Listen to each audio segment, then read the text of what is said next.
Here is what doesn't make sense. Two people. Same age, let's say 74, same general health, same clean checkup, same modest list of prescriptions, same house with the same number of stairs. One of them is in the garden until sunset, kneeling in the dirt, carrying watering cans back and forth without thinking about it. The other is in the recliner by 2 o'clock, watching the afternoon light move across the carpet, wondering where the day went. Same age, same body on paper, completely different energy. I've been sitting with this puzzle for more than 2 decades. In my years of working alongside older adults, I have met hundreds of people in their 70s and 80s, and I can tell you that this gap is real. It is not imagined. It is not a matter of attitude, or willpower, or who wants it more. There are 75-year-olds who can barely get through a grocery run, and 75-year-olds who walk 3 miles before breakfast, and the difference between them is not what most people think it is. But that still doesn't explain the whole picture, because the puzzle gets stranger. Have you ever noticed that some mornings you wake up feeling almost like your old self? You have a good hour, maybe 2, and for a flicker you think, there I am, I'm still in here. And then by mid-afternoon, the floor drops out. Where does that morning energy go? And why does it leave so much faster than it used to? That is the case I want to work through with you tonight. Not because I have all the answers, I am not a physician, and I will never pretend to be one. But I have spent my working life alongside older adults and alongside the doctors, nurses, and therapists who care for them, and I have learned to recognize a pattern when I see one. What I can do is carry to you, in plain language, what the people who study this for a living have been observing, and help you piece together what might be happening inside your own body. The answer was there all along. We were just looking in the wrong place. Tonight, we're going to solve this, piece by piece. Every good investigation begins with the evidence that's been sitting in front of us the whole time, quietly waiting to be taken seriously. So let's start with yours. If you are over 65 and you have noticed that your energy doesn't last the way it used to, I want you to consider something. That tiredness you feel, the heaviness in your legs on the staircase, the fog that rolls in around 2 in the afternoon, the way a phone call from a friend can suddenly feel like an effort, that is not your body failing. That is your body sending you information. Your symptoms are clues, not verdicts. I have sat in enough kitchens and on enough front porches to know that most of us do not treat them that way. We treat tiredness like a character flaw, or like an embarrassment, or like a sentence that's been handed down with no possibility of appeal. We say, I'm just getting old, the way someone might say it's raining, as though nothing could be done about either one. But here is the first clue, and it matters more than you might think. Fatigue after 65 is almost never one big thing. In my experience, and in the experience of many doctors who work with older adults, it is usually 4 or 5 small things stacked one on top of the other, each one modest on its own. A small sleep problem, a small hydration problem, a small muscle problem, a small nutrition problem, a small inactivity problem. None of them is dramatic. None of them would show up on a test by itself. But together they form a stack, and that stack is heavy. Think of it this way. If you place 1 brick on a table, the table doesn't notice. 2 bricks, still fine. 3, 4, 5, the table holds. But somewhere around the 6th or 7th brick, the table begins to bow, and from the outside, it looks like the table broke all at once. It didn't. The weight had been building the whole time. That is what happens to our energy. The bricks have been stacking for years. We just didn't feel them until the table started to bow. Now, here is where it gets interesting. Have you ever had one of those mornings where you woke up and felt almost normal? Where the fog lifted for an hour and you thought, maybe I'm turning a corner? That happens for a reason. It means your body still has the capacity to produce energy. It is not gone. It is not expired. Something is simply getting in the way of it on the days when it doesn't show up. And that is the clue that changes everything. The energy is still there. It is being blocked, drained, or mismanaged by those stacked, small, ordinary things. But that still doesn't explain why some people stack more bricks than others. The next clue changes everything, and it's not where you'd expect. When researchers at Harvard Medical School began looking closely at how movement and strength shape the way we age, they found something that surprised even them. Much of what we have long filed under just getting old, the slowness, the heaviness, the afternoon collapse, turned out to be the result of doing less, not simply of living longer. The aging was real, but the inactivity was doing far more damage than the birthdays. That was the first piece of expert testimony in this case, and it pointed us toward a suspect.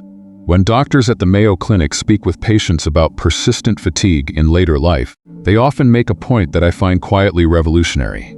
They say that tiredness is a symptom, not a verdict.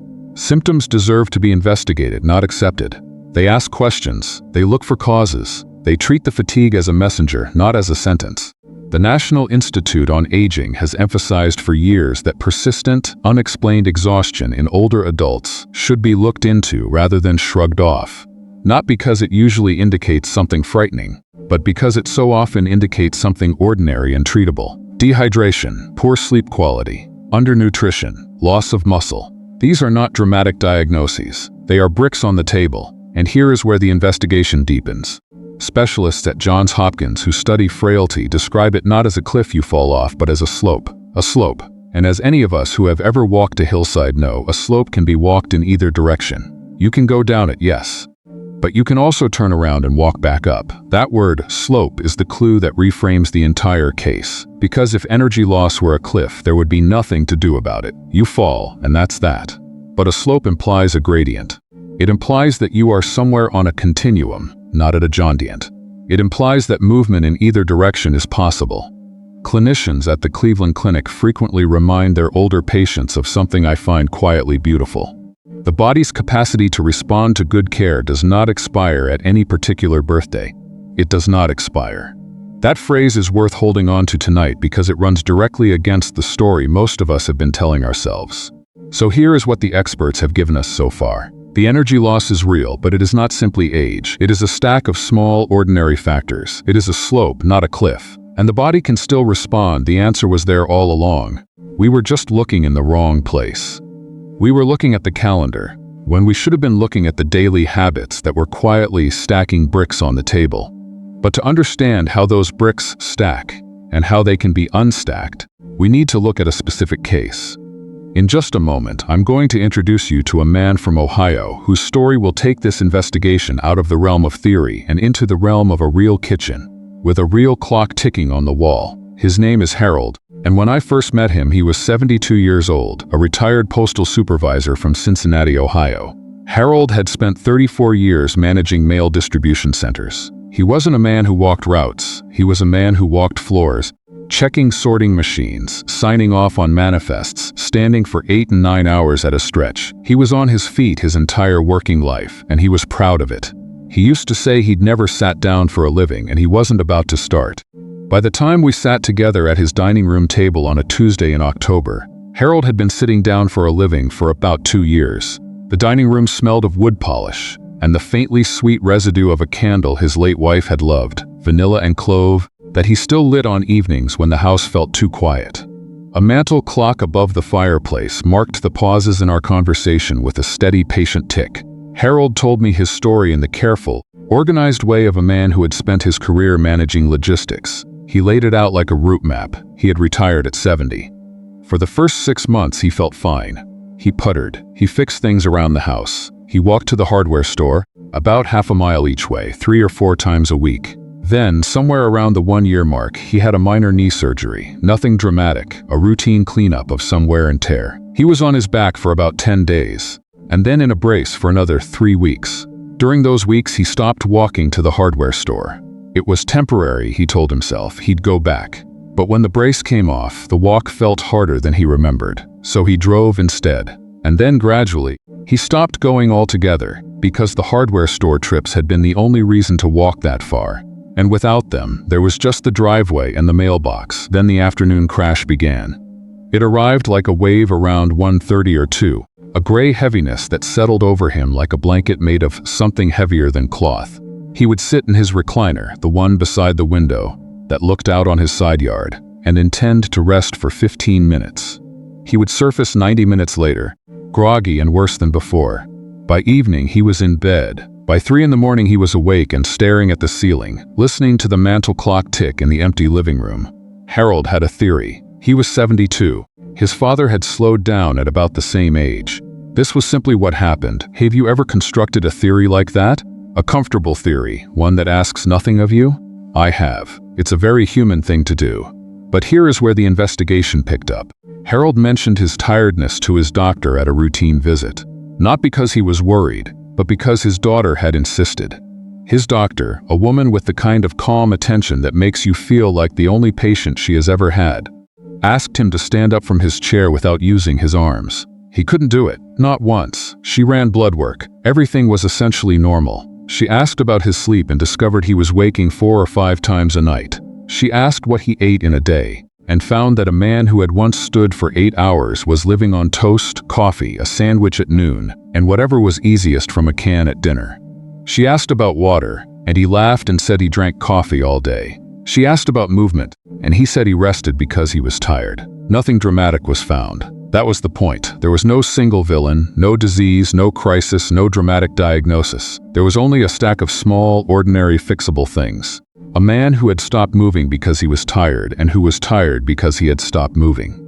A body that was underfueled, underwatered, underrested in the way that mattered most, and underused. Harold was our first suspect. Or rather, Harold's daily routine was. The stack of bricks had been accumulating quietly, one small withdrawal at a time, since that knee surgery 2 years earlier. Now Harold's story is important, but it's only half the case. Because you might be thinking, that's a man who stopped moving. I haven't stopped moving. I'm still tired. And that is exactly why this investigation isn't over yet. We thought we had the answer. Harold's story pointed toward inactivity and underfueling as the culprits.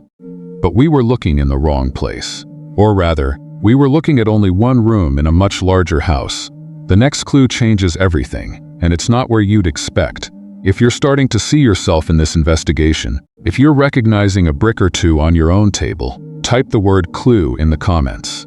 It helps me know which cases to keep exploring, and it helps the people scrolling past realize they aren't the only ones piecing this together. Here is where the investigation hits a wall. We had a suspect. Inactivity, underfueling, the rest when tired loop. It explained Harold. It explained a lot of people. For a while I thought that was the answer. Move more, eat better, drink water, and the energy comes back. And to be fair, that is part of the answer. A large part, but it didn't explain everything. It didn't explain the people who were still active, who walked every day, who ate reasonably well, who drank their water, and who still felt the afternoon crash. It didn't explain the woman I met who swam 3 times a week and still couldn't stay awake past 8 in the evening. It didn't explain the man who gardened all morning and collapsed on the couch at 1 o'clock with a heaviness that had nothing to do with effort. We thought we had the answer. But we were looking in the wrong place. The real cause is not a single thing. It is a system, and the system has more moving parts than we realized. Let me lay out what many doctors now understand, piece by piece. The first piece is about the power plants inside your cells. Every cell in your body contains tiny structures called mitochondria. Think of them as small furnaces. Their job is to take the food you eat and the air you breathe and convert them into the energy you use to live. As we move through our 70s and 80s, research suggests these furnaces become fewer in number and less efficient. That is real, but here is what gets left out of the gloomy version. Those furnaces respond to demand. When you ask your muscles to do work, gently, regularly, within reason, your body responds by refreshing and rebuilding them. The furnaces are not gone. Many of them are simply idling because nothing has asked them to fire. The second piece is about muscle, and this is the piece that changes the whole case. Most of us think of muscle as something related to strength. Lifting things, carrying groceries, opening jars. But many doctors who work with older adults will tell you that muscle is not primarily about strength. Muscle is about energy. Muscle is your body's largest engine and its largest storage tank. When you have less of it, and after about 70, most of us have less of it than we think. Every ordinary act costs more. Standing up from a chair costs more. Walking to the mailbox costs more. Climbing stairs costs more. Your day hasn't changed, but the price of your day has gone up. That is why the tiredness can feel sudden. It isn't. The bill simply came due. The third piece is about sleep, and this is where the investigation took a turn I didn't expect.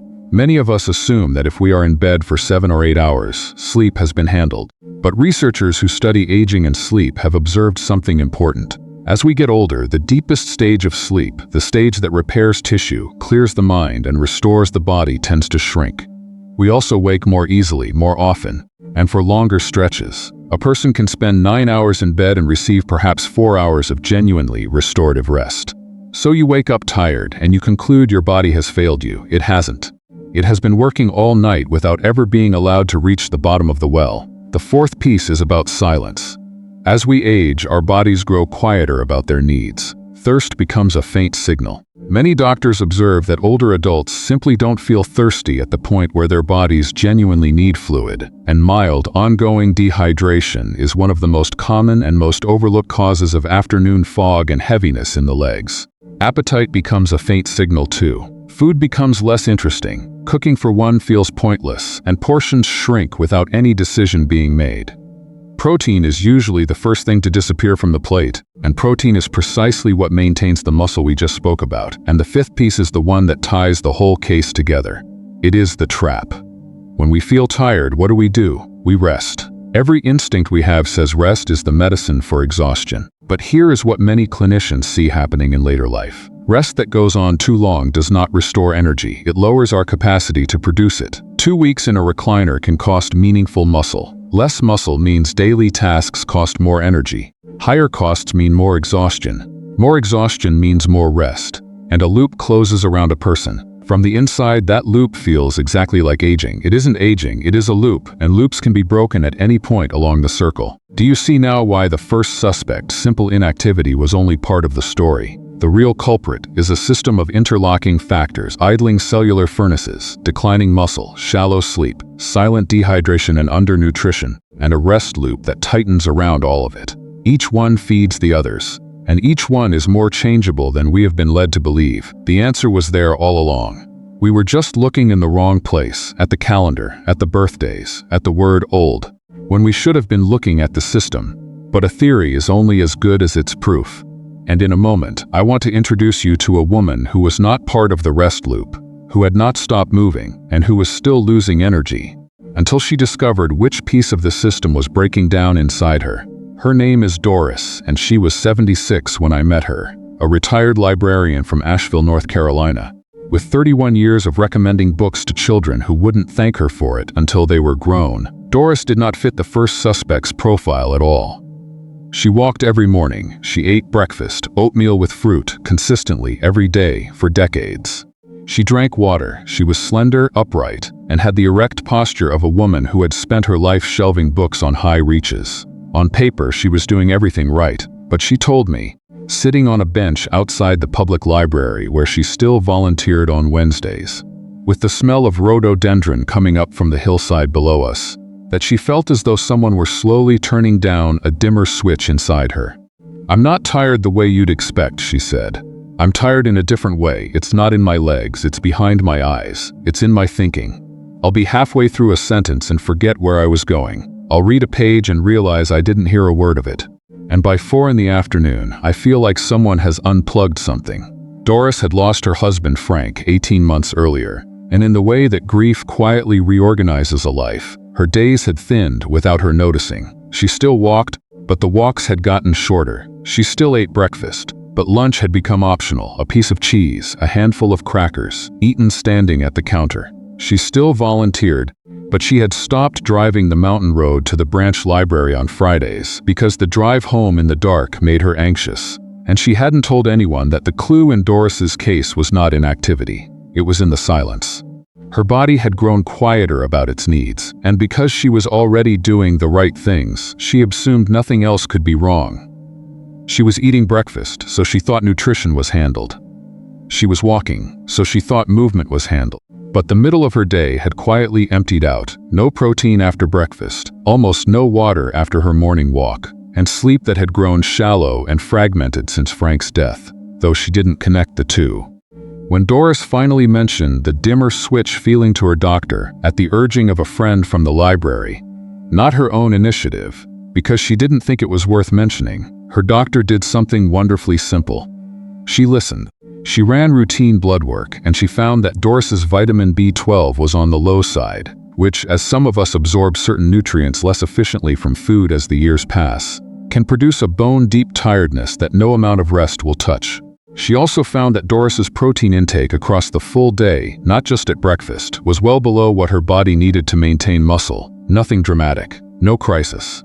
Just bricks on the table that had been invisible because Doris's overall routine looked healthy from the outside. What followed was so understated it's almost disappointing. And that, I think, is the point. Doris's doctor addressed the B12 under her guidance. Doris began eating a real lunch with protein in it, because someone finally explained to her that a single good meal in the morning was not enough to carry her body through the whole day. She started keeping a glass of water on the nightstand and drinking it first thing in the morning, because she had learned that the faintness of thirst after 65 meant she could no longer trust the signal.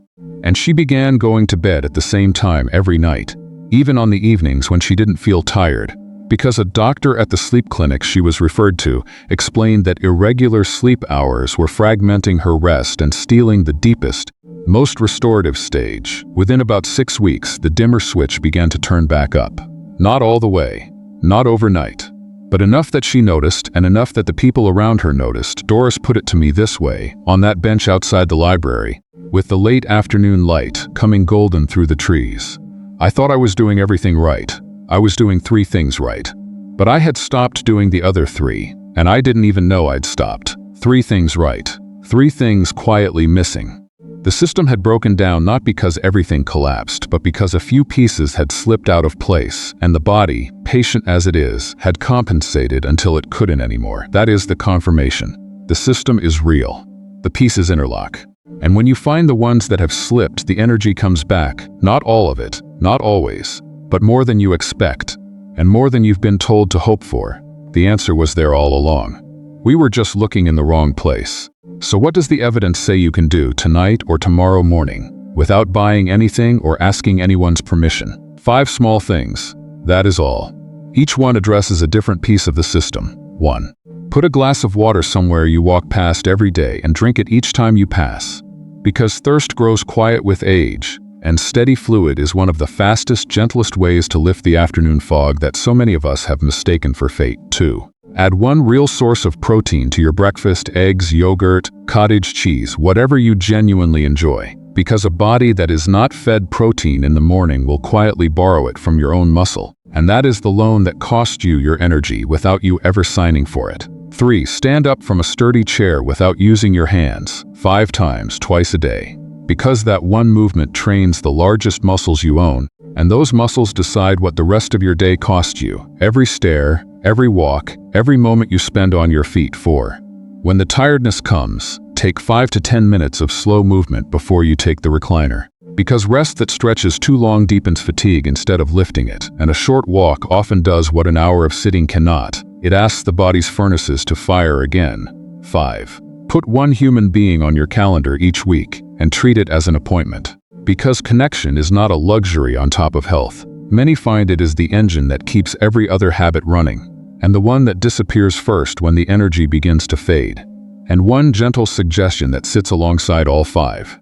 If your tiredness is persistent, if it is new, or if it is getting worse, you might consider bringing it to your doctor plainly, the way Harold finally did, the way Doris finally did. Not with a laugh, not as an apology, just as a fact that deserves looking into. Because a simple blood test can answer questions that months of worry never will. The mystery wasn't as frightening as we thought. The answer was already within reach.